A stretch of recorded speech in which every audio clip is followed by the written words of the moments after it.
Salut à tous, aujourd'hui on se retrouve pour une vidéo très originale. Non, je rigole pas du tout. On va faire une vidéo top 5 de mes personnages préférés et restez jusqu'à la fin de la vidéo parce qu'il y aura même un petit bonus. On commence avec la 5ème position, Rei de The Promised Neverland. J'adore vraiment ce personnage car il change des personnages de shonen classiques un peu débiles sur les bords parce que Rei au contraire il est super intelligent, il est mature et dans le contexte de The Promised Neverland c'est vraiment super important d'avoir un personnage comme lui. En plus de ça, au fil de l'histoire, il évolue énormément, il commence à s'ouvrir aux autres, il devient de moins en moins froid et c'est ce qui rend le personnage encore plus intéressant. On continue avec le top 4, Koyuki de Beck. D'ailleurs, je pense bientôt faire une vidéo sur Beck parce que c'est vraiment un manga génial. Et d'ailleurs, Koyuki, on y est pour quelque chose car c'est vraiment un perso qui évolue énormément au niveau du chant, de la guitare. Il devient de moins en moins timide, il prend plus d'assurance tout en gardant son petit côté introverti, ce qui rend le personnage encore plus attachant. On rentre déjà dans le top 3 avec Rock Lee que je trouve vraiment sous-coté dans Naruto, alors que c'est un personnage qui est super intéressant parce que ce gars, il lui arrive que des galères, mais il lâche jamais. Ses techniques de combat sont vraiment stylées.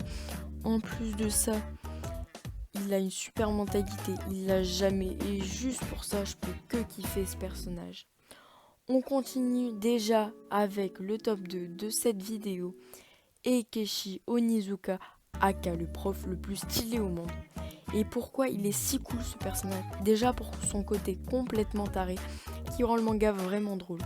Là aussi on peut parler technique de combat tellement il est déjanté.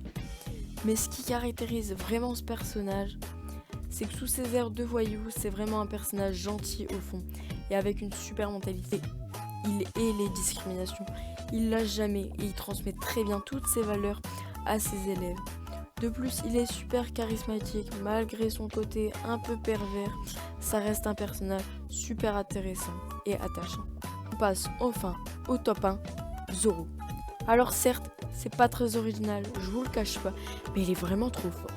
Déjà sa technique de combat est trop stylée, il se bat quand même avec 3 sabres. Ouais, 2 ça lui suffisait pas, il en fallait 3.